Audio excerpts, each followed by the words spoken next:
Oliver Hardy, one half of the famous comedy team of Laurel and Hardy, really looks perplexed. Oliver, that thing has you up in the air. Why don't you tear it up and get rid of it? Well, Jack, there's too much ticket for such a short distance, I'll tell you that.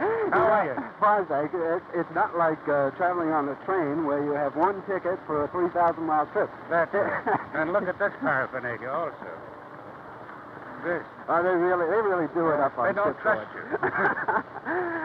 Oliver, we met Stan just a short time ago, a couple of months ago, as a matter of fact, and we found out that you and he were back together again in some of those wonderful pictures. Well, we've never been apart, Jay. No, that's true, but you know, a great many of the people out there in the public have thought that you were apart. Well, that's true, because they've gotten us mixed up with other teams, you see. But Stan and I have been together for 23 years, and we're still friends. I think that's a record. That is a record. Not only are you friends, but I noticed, for instance, whenever I spoke to Stan personally in the cabin before and after the interview I did with him, whenever he talks or refers to you, he doesn't call you Oliver or Babe. Hardy.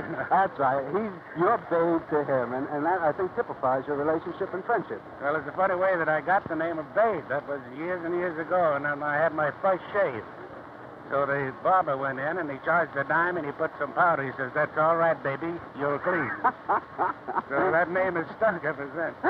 This picture that you're going to make in Paris is called Atoll Cave. Atoll Cave. And it sounds very atomic. Well, we think it is anyway, but we're mistaken in the end, of course, as usual.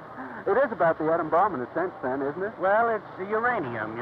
We think we've discovered this island with uranium, and the different countries start bidding for our favor to get the island. Eventually, we find out that it isn't uranium. So the country patches up and leaves us sitting on this island. However, before you got into the team of Laurel and Hardy, you were a director out in Hollywood. No, I used to work with an old-time comedian and direct and work with him, Larry Seaman. Remember? Back in the era of slapstick. That's right. And then I did some dramatic pictures. And then by accident, Stan and I were thrown together, and it evolved from that. You find just as much interest today in the old-time slapstick material? I think that there is more interest, but there's so little of it done. That's true. I think that people want to laugh now, but they don't have the things to laugh at. Very, very true. And people nowadays, they want to be connected with the higher type of, we might say, drama.